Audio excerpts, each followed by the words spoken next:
Germany భారతదేశంతో అడుగు ముందుకే వేస్తుంది. ఇప్పటికే భారతదేశం అమెరికా వాళ్ళ F-16లు, F-35లు, F-50లు వద్దని జెప్పి రఫేల్ కొంటోంది. ఈ ఏడాది దానికి సంబంధించినటువంటి ఒప్పందం త్వరలో జరగబోతోంది ఫ్రాన్స్‌తో. దాదాపు 190, 200 రఫేల్ యుద్ధ విమానాలు మన ఎయిర్ ఫోర్స్ కోసం, నేవీ కోసం భారతదేశంలోనే తయారు చేసి టెక్నాలాజికల్ బదలాయింపు కూడా చేయబోతోంది. ఇది నంబర్ 1 జరుగుతోంది. రెండవది మనకి అమెరికా జీఈ కంపెనీని నమ్ముకుంటే 2020లో రావాల్సినటువంటి మన విమానాలు, మన దేశంలో తయారవుతున్నటువంటి తేజస్ లాంటి యుద్ధ విమానాలకు కావాల్సినటువంటి ఇంజన్‌లు కూడా ఇవ్వట్లేదు.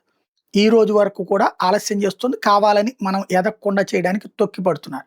ఈ నేపథ్యంలో మనం ఇతర దేశాలతో మూవ్ అవుతుంటే జర్మనీ మనకి ఇవ్వడానికి ముందుకొస్తుంది. ఎయిర్‌బస్ A400M అన్నటువంటిది ఐఏఎఫ్‌కి 66 ఎయిర్‌క్రాఫ్ట్ ఎంటీఏ టెండర్‌కి రెడీ అవుతోంది.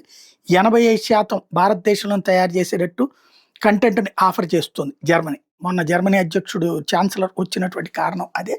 భారతదేశం అంటే గనక జర్మనీ వాళ్ళకి సంబంధించినటువంటి అత్యంత పవర్‌ఫుల్ యుద్ధ విమానాల్ని ఐఏఎఫ్‌కి మన దేశంలోనే తయారు చేసి ఇచ్చేందుకు రెడీ అంటోంది.